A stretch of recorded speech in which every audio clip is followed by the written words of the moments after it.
I ran a side-by-side test of 24 AI call recording tools that integrate with HubSpot to see how they handle the most important part, your notes. Same call, same script, same input. But the way each tool captured and structured the notes was pretty different. In this video, I'm comparing only the quality of the notes, what each tool captures, what gets lost, and which ones actually make it easy to use in your sales process. But this is just phase one. In future videos, I'll break down each tool's HubSpot integration, their UI, how easy they make it to clip calls for sharing with your team internally, and show other standout features of each tool. For now, let's see how they stack up. If you're a sales rep using HubSpot and want to use your meeting notes to send better follow-ups to your buyers, check out Arrow's AI-powered sales rooms at arrows.to.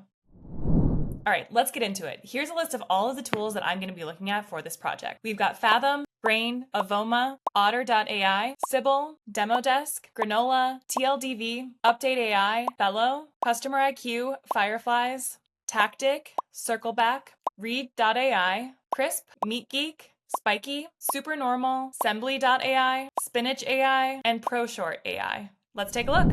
So I used the exact same call script and had all of the call recorders join the same call. So all of the notes have the exact same input. I did include a little bit of small talk in the beginning. Otherwise, it's just like a regular sales demo. And then at the very end, I included a kind of weird thing to see if AI picked up on it, because I personally, I don't want small talk and like the kind of weird things that are irrelevant to the sales conversation in my AI notes. I want those notes to be really focused on what the buyer wants, what we discussed, and a lot of the sales qualification criteria that we need. So first, I'm looking at Fathom. I already know Fathom pretty well, and so I know that their note quality is really strong, but let's take a look at what they actually got out of that meeting. So in the notes here, they're saying what the meeting purpose was. I like that it's just one quick line.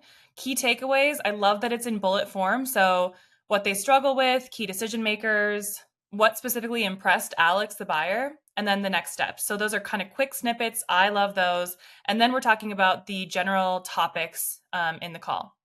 So things like the current pipeline management process, key stakeholders, pain points and desired outcomes, timeline and urgency, and then the highlights of the demo. I love that it includes Alex's initial reaction. Again, if I'm just thinking about as a sales rep, what I want to know after this call, it's cool that it's just bringing this out and showing me exactly what Alex loved about the demo that I shared. And then it has next steps. So came to send sales room with product details, case study, pricing, and next steps. Alex to share the sales room with Sarah and Dan, schedule a follow-up meeting in 2 weeks, discuss Sarah's feedback and follow-up, and potentially loop in Dan for next meeting if appropriate. I love this. We'll see if any of the other notes stack up to this, because when I look at this right now, this has everything I need. It's super concise. It's all of the details that I want and care about. And this is really, it's thorough, concise, and detailed. I love it. This is an A+ for me. Okay, now let's take a look at Grain's notes. So they've got a pretty concise summary here too. I'm actually pretty impressed with this. In my experience, we actually use Grain ourselves at Arrows. And in my experience, some of it has gotten a little bit lengthy, but this is really nice and concise. And I actually really like these notes. So it's talking about the purpose of the meeting. Again, just one line. They do have chapters here, which for me, as in the sales kind of mindset, this isn't super relevant for me. I don't know that I would really click into either of these chapters. They do have really great key takeaways. So all of these are accurate. And then they have good action items here too. So they list out sending over a sales room with product details and pricing to Alex, and then scheduling a follow-up in 2 weeks to discuss feedback from Sarah and Dan. So it's pretty good. I'd say it's not quite as thorough as Fathom's notes that we looked at first, but it's decent notes. The one thing that I think about when I'm looking at these is if these are the types of notes that are going to be synced into HubSpot on like the HubSpot deal record, for example, Arrow's AI-powered sales rooms would look at these notes and use those notes to determine next steps, milestones, value props, things like that in the sales room. So one thing that does stand out to me is that this is a little bit vague and lacking some details. So it might be hard for other AI tools to really pick up on a lot of the details of the call based on some of these notes. Okay, so now we're looking at Avoma. So here we can see, these are the notes on the right side by here. So we can see the participants. This is a little bit weird because I was doing a demo with myself for this, but we've got key takeaways. So they use a mix of Salesforce and Google Sheets. The VP of Sales, Sarah, and CFO, Dan, are key stakeholders. Improving pipeline visibility would lead to more predictable forecasts, fewer surprises. So this is really detailed here. I like that. Action items, send over sales room, and send available times for follow-up meeting to Alex. Not super specific action items, but they capture generally what I would need to do as like the sales rep on this call. The one thing that it's not capturing is what we're expecting, or like what the action items are from the prospect in this case, which again, if we're thinking about how Arrow sales rooms would read those notes, we wouldn't be able to see what we're asking the prospect to do in order to determine next steps and milestones in the sales process. I would say these are pretty decent notes. Not super detailed. It's tough because I looked at Fathom first, and I still feel like Fathom's notes were like perfectly detailed and concise. I think these are really good. I think we can read a lot of this from the notes that would be synced to HubSpot, but it still feels like a little bit vague to me. Okay, so now I'm taking a look at Otter.ai. This one has a lot more details. There's a lot more to it. So the notes that would sync into HubSpot would have a lot more details here. I personally have a thing against the big paragraph of information in notes. I'm not one to read all of that. I love a bulleted list of key takeaways or an overview. So this is something that I initially just kind of glaze over when I see it. Action items: send over a sales room with product details. That's clear. Schedule a follow-up meeting to discuss Sarah's feedback and loop in Dan. I think it's interesting. I mean, I think there's a way that these tools think about it that is like action items for me as like the internal team member. I wouldn't mind seeing action items that the prospect talked about or what they said they needed to do internally to get buy-in as well. Okay, so this is one thing. So we've got an outline, so casual introductions and personal updates. Again, I'm sure some sales reps would kind of like to see some of the small talk. I personally don't care about that. And then there's a discussion on sales pipeline visibility. This is a little bit tough because I can't tell, because I was doing the demo with myself, if it would actually identify who was speaking in both of them. I can understand if there's maybe some confusion there, but the speaker 1, speaker 2 is a little bit confusing. I think for me, when I read this, I'm like, I wish that they would have just said, key stakeholders, VP of sales, Sarah, and CFO, Dan, because this is just a lot to scan and I'm not really pulling out the key information by looking at this. Whereas if we look back at some of the earlier ones, there's really clear spots on there for the information that you need in the sales process. Okay, so now we're looking at Sybill AI. I don't love the big paragraph at the top. It's not something I'm really going to read. It's interesting. The next steps are again just showing my internal next steps. Oh, and then it does say for Alex to review and share with Sarah and Dan. So that's, I guess, helpful. That's Alex's the buyer's kind of role here. Again, for me, not relevant to talk about Denver and Italy and pasta and wine and hiking and all of that. And then key takeaways are fairly vague. I'm sure that there's a way to customize what kind of notes you get here. But again, it seems like it's not really set up specifically out of the box for a sales use case. Overall, I think the notes are good. Not a ton of detail and not a ton of sales takeaways that I would be looking for. So here we're looking at Demodesk. So we've got this summary here. We've got the meeting purpose. This feels okay to me. I still would like a bulleted list, but it's not a giant paragraph. Key takeaways, so what they struggle with. This is like a takeaway of what I said in the demo, which isn't like super relevant because I already know about my product. I think that what I like, my like general kind of thought here is that potentially there's a quicker way to get me this information. Something like this, I would want it to just say like timing, testing it out this quarter and rolling it out next quarter. It's just a lot to read. It's not easy to skim. Follow-ups and action items. These are getting a little bit long here, but I do like they have the owner and the deadline for each of these action items. So you know exactly when they need to be done.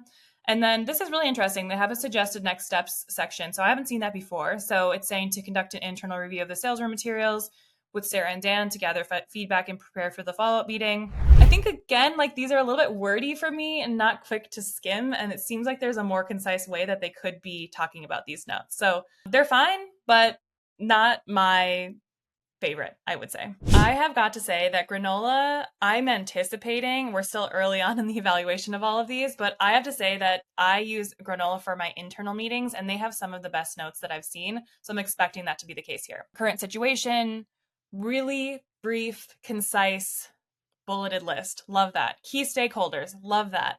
One thing that's really cool is I haven't specified that this is a sales call, but they were able to pick this up and say that there are key stakeholders here and they know exactly who it is. Pain points, solution discussion, and next steps. Again, this is a really concise way of saying timeline, test implementation this quarter, full rollout next quarter. And then follow-up actions are send sales room with product details, case studies, pricing, schedule two-week follow-up meeting, share materials with Sarah and Dan. So that's an action item for Alex in this example, and then get Sarah's feedback before involving Dan. I love these notes. These are probably some of my favorite, up there with Fathom so far. It's super, super concise, super easy to follow, super easy to just skim and kind of take away the key items that you need. It doesn't have a lot of details, so if this is syncing into HubSpot, which I'll test in another video, our AI might not pick up a ton from it, but as a sales rep, this is like exactly what I want to be able to scan and see what's happening from this call in just a couple seconds. Now we're taking a look at TLDV. So it's got action items and follow-ups. Oh, so this is really, really basic. So they don't have a ton in here. This is not really a great action item, I would say. Meet to provide sales materials. I think it's like not specific enough. Forecast accuracy is a challenge. I want to just say that I'm sure there are ways for me to customize how the notes are set up, and I could say what I care about, but just at first glance, out of the box, these notes don't do it for me. They're not detailed enough, and they're not really valuable for me as a sales rep, but I can't imagine that there's going to be a ton of extra notes that are syncing to HubSpot that aren't shown here. Okay, now let's take a look at CustomerIQ. So this is definitely a longer call summary. So we've got a lot more details here, which is great for AI to layer on top of and extract all of the details from the meeting. So we've got purpose of the meeting here. A little bit long and vague, I would say, but not like a giant paragraph, so that seems fine. And then the participant section is really interesting, and I think one thing that we were kind of missing from a lot of the other tools. So this is myself, meeting host, a sales rep, facilitating the discussion, Alex, representative responsible for explaining their current sales pipeline process and sharing the challenges they face. Sarah is a key decision maker whose feedback is critical, mentioned by Alex here. So that's really cool. I like that a lot. Involved in reviewing forecast numbers before board meetings, his input is essential, especially regarding financial reporting and forecast accuracy, and that's where it was mentioned here. I really, really like that. Haven't seen that in any other notes yet, and I think that's really strong. This is something that like I can imagine referring back to if I'm on a second or third call with Alex, referring back to this and remembering who are all the participants or key stakeholders that are involved in making a decision here. Discussion of the current sales pipeline process. I think that's great. So you can again reference this before another call. I actually probably prefer this section here. So it was noted that getting buy-in from both Sarah and Dan is essential for any solution rollout. This is super specific. I love this section, and this is really valuable to me. Okay, so next steps. It's saying like I will send over a sales room with project details. They agreed to schedule a follow-up meeting in 2 weeks. This is the first one that caught the weird note I said at the very end. It was about training a cat to use a toilet. And so this is the first one that kept that in the notes, which I kind of put that in there to try to trick the AI and see if it included it because it's not relevant to the sales conversation. And so I personally would prefer if those things were just left out and these notes just let me focus on the things that I needed to see. Okay, now we're looking at Fireflies. At a glance, I really like the structure of this because it's super short and easy to see. Let's see what they actually look like.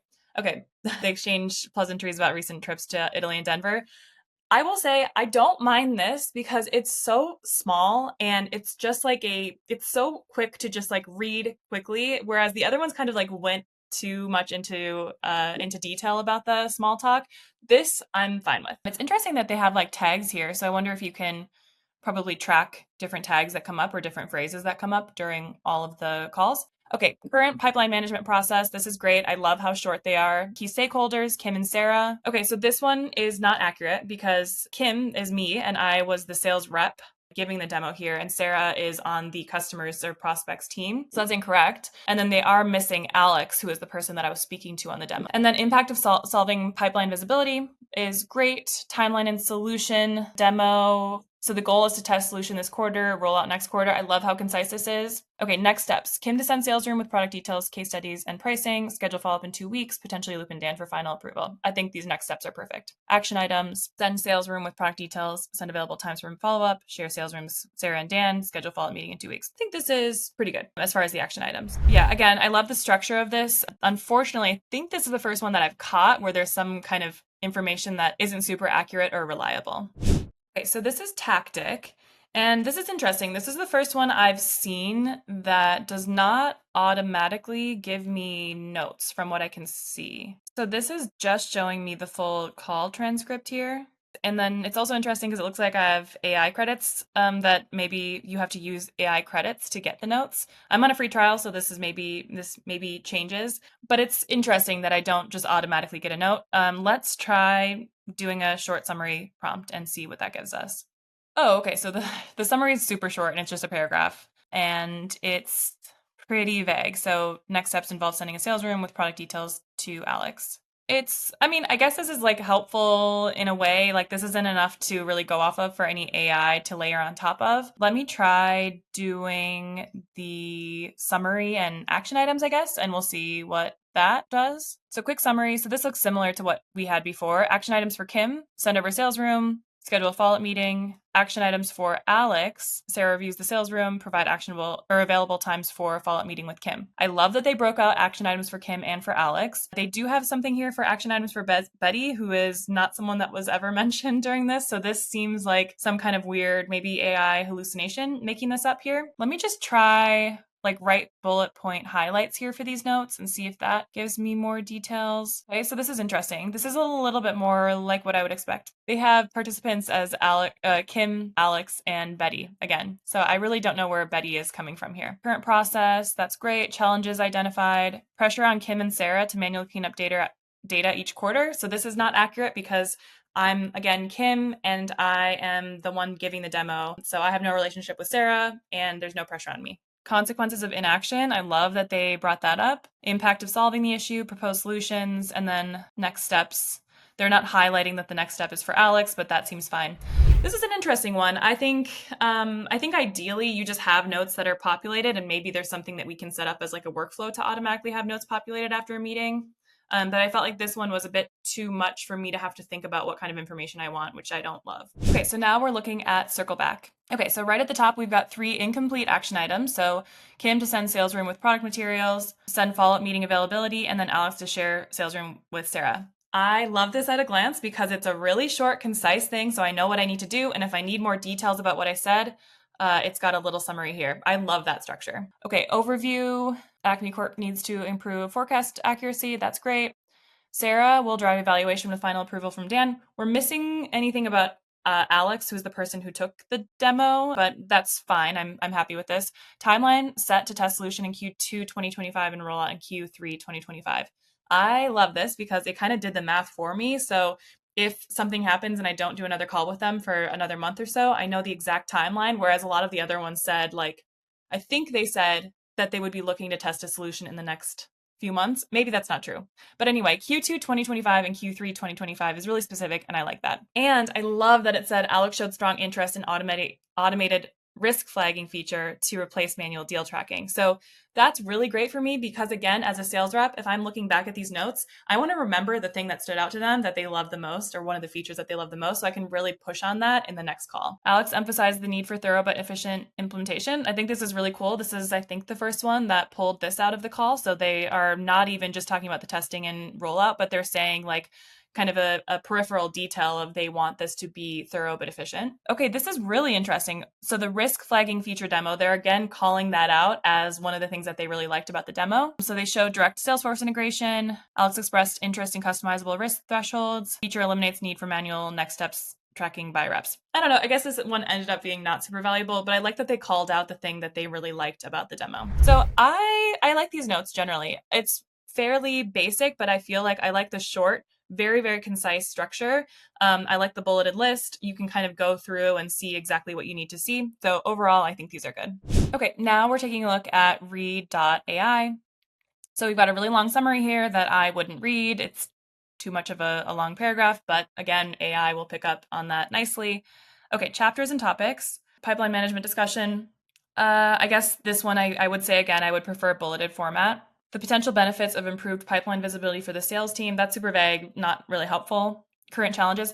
I guess what they're doing here, rather than like giving you something to skim, this is something where I'm guessing if I like click on it, it's going to bring me to that specific time in the demo and let me watch that clip. But I would rather that it just pull out those insights so I can just read them quickly, because I don't necessarily want to go back and have to listen to each of them to say what the potential benefits were. Okay, action items. Alex will send over a sales room.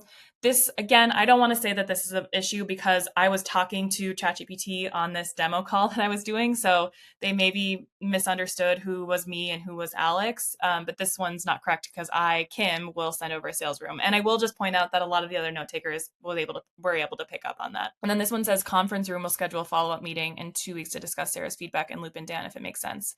So this is one again where I think I don't want to blame the notes necessarily because there was some confusion because it wasn't an actual sales meeting that I was holding, but I will just share that the other note takers did pick up on the difference between me and Alex, and no one else had conference room generally in there. Yeah, I guess so. I think like my general kind of look at this is that like it makes me kind of have to go to the specific spot in the meeting and read those insights because it's not giving me enough information here. So as a sales rep for this use case, I don't find these notes to be super valuable. Okay, so here I am in Krisp. This is another one that's interesting because they're just giving me the transcript right now. And so it looks like I have to click a button to summarize it. Okay, yeah, so it's preparing my key points. So this is another one where I think the like note taker is a secondary feature for Krisp. But this is another one where I would like to have my notes automatically generated for me, and that's possibly something I can set up on the back end, but out of the box, it doesn't come with the notes automatically summarized for me. So now it's giving me the key points. When I hit that summary button, it's giving me the key points. So then it says the current pipeline management relies on Salesforce and Google Sheets. Sarah and Dan identified as key stakeholders. They're again missing Alex as one of the key stakeholders. They're talking about the demo, which again, I don't need because I ran the demo, so I know what I was demoing. And then timeline established, test implementation this quarter with full rollout planned for next quarter.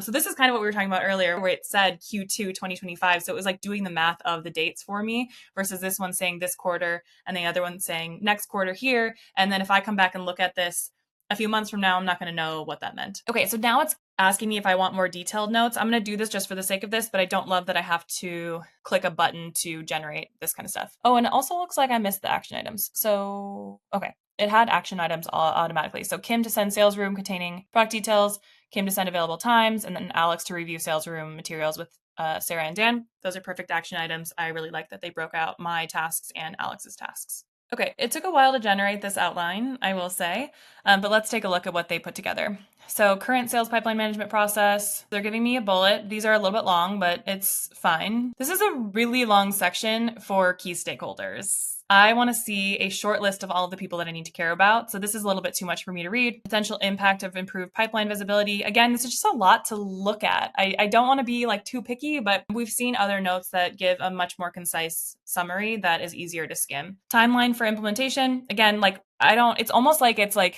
doing, I guess it's like 5 or 6 bullet points for each. And I'm like, I just don't need all of that here. I just need it to say that it's like a Q2, Q3 kind of thing, like we've seen in other note takers. So demo highlights and buyer's reaction. I really like that. Alex expressed that this feature would be especially helpful. The automated risk flagging would save significant time. So I love that. First of all, Krisp recognized that this was a demo and then called out what the buyer's reaction was. So that's really cool. Okay, so now I'm looking at MeetGeek. This is an interesting one. So it's giving me the transcript here. I guess they're giving me highlights. So this is interesting that they're talking about facts, concerns. I haven't seen this before. Decisions, next steps. So it's like flagging things automatically about what we must have talked about. I'm going to go to the summary tab. So this is maybe more of what I was looking for. Very detailed, a lot of information. The meeting summary is too long for me. Again, I like a bulleted list. We know this by now.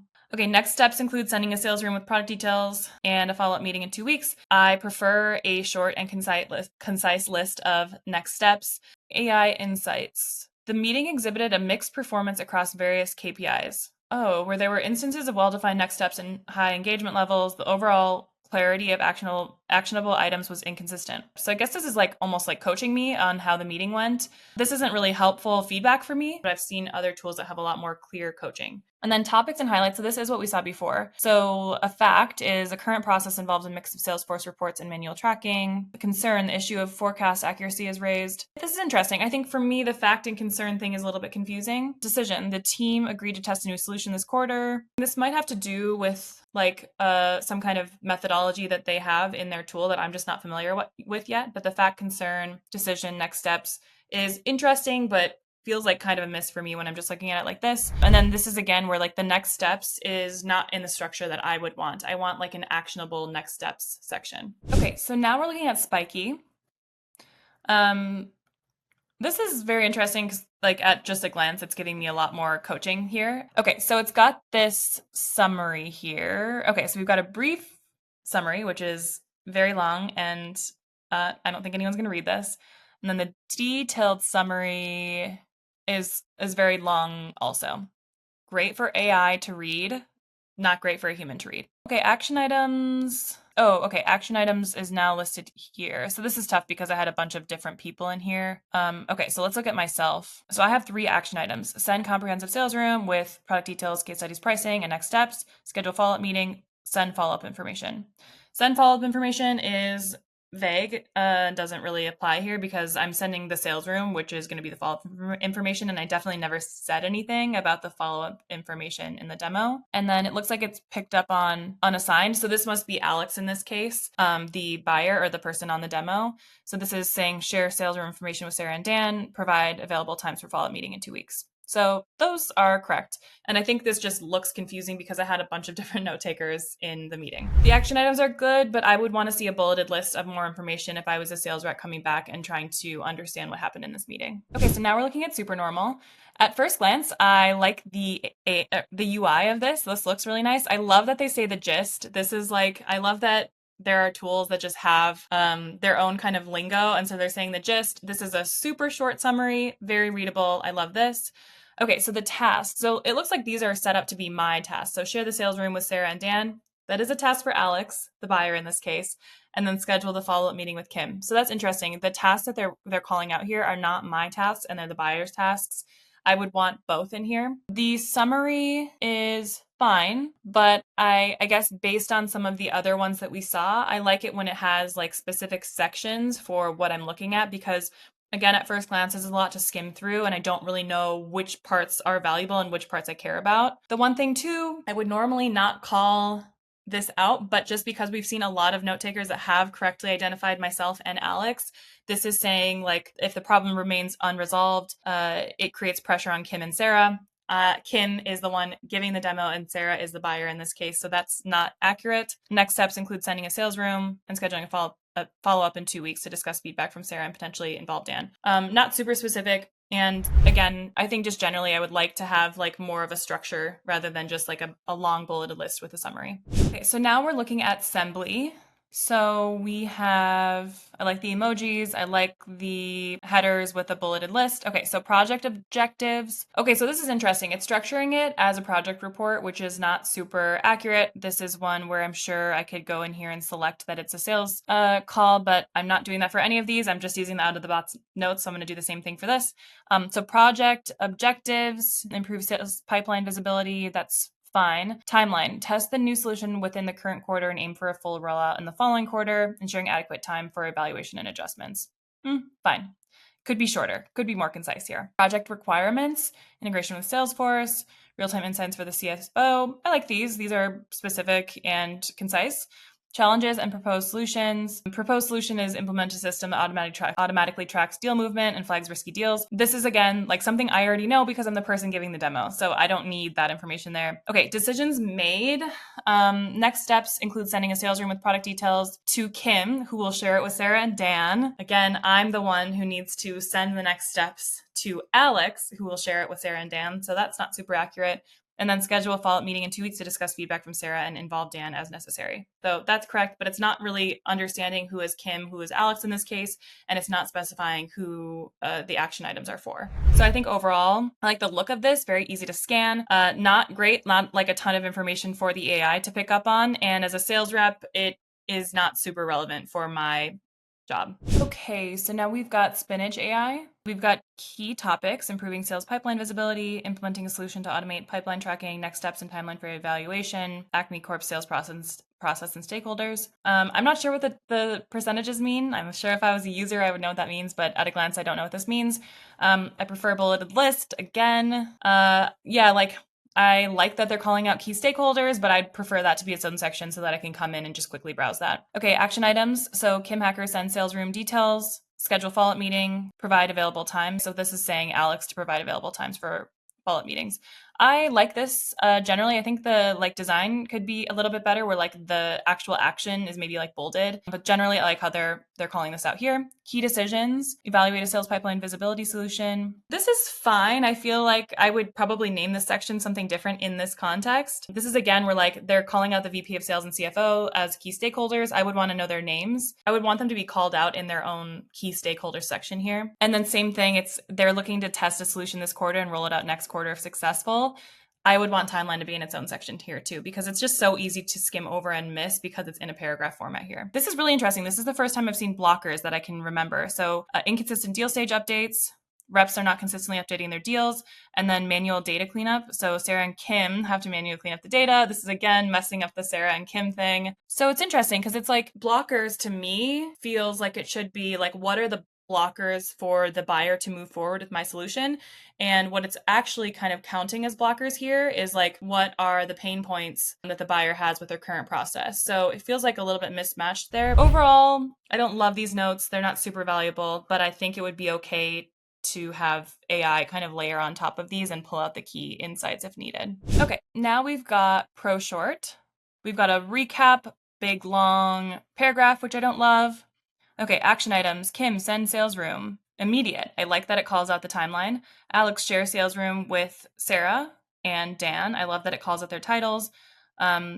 Before follow-up, I don't know what that means exactly. Send available times for the follow-up meeting, immediate, and then schedule follow-up meeting by March 11th, 2025. So I'm guessing that is doing the math again for me, which I like because I probably said, let's meet again in 2 weeks. So it's estimating or saying what that 2-week timeline would be. Okay, so team updates. Sales team is currently struggling with consistent deal stage updates. CFO is concerned about forecast accuracy. That's fine. I don't know if team updates is super relevant as the title, but I'm fine with that they called that out. Okay, goals and priorities is great. Improve forecast accuracy, high priority Q2 2025 implementation. Love that. This is doing the math for me and telling me that it's Q2 and not just next quarter. I think that's great. Not something that I would ever ask for in a feature of note takers, but I think it's really cool that there's a couple that have done that. Okay, challenges and blockers. Okay, so we're seeing this again. Okay, so this is more so framing it, I guess. I would still frame this as pain points. It kind of seems more like pain points to me rather than blockers.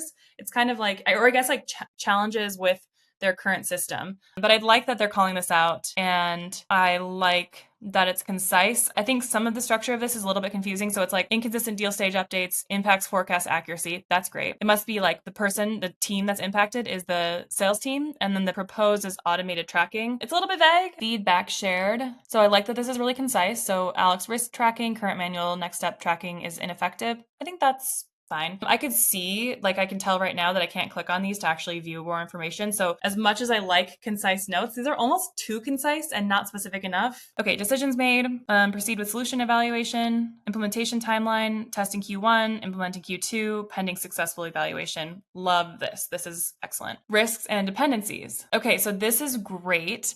So stakeholder buy-in is a risk. Implementation dependent on Sarah and Dan's approval. Mitigation include both in the evaluation process. This is excellent, and I love that they have a mitigation tactic to avoid this being a risk. Sales team adoption, success dependent on user adoption. Mitigation, automated tracking reduces manual input. I feel like this is sort of made up and not super relevant, but that's fine. Questions asked. I don't need to know the questions that I asked because I'm probably asking a lot of the same discovery questions on every sales call, so that's fine. But questions asked by the buyer, I think is really interesting. So does it automatically flag deals that might be at risk based on rep activity? I think that's great to flag. Timelines and deadlines. This all looks great. Follow-up meeting, March 11th, 2025, approximately. This is great. Again, they're doing the math for me so I can come back and automatically see when we agreed on meeting next. Suggestions and ideas. This doesn't seem super relevant. Knowledge sharing, again, not super relevant.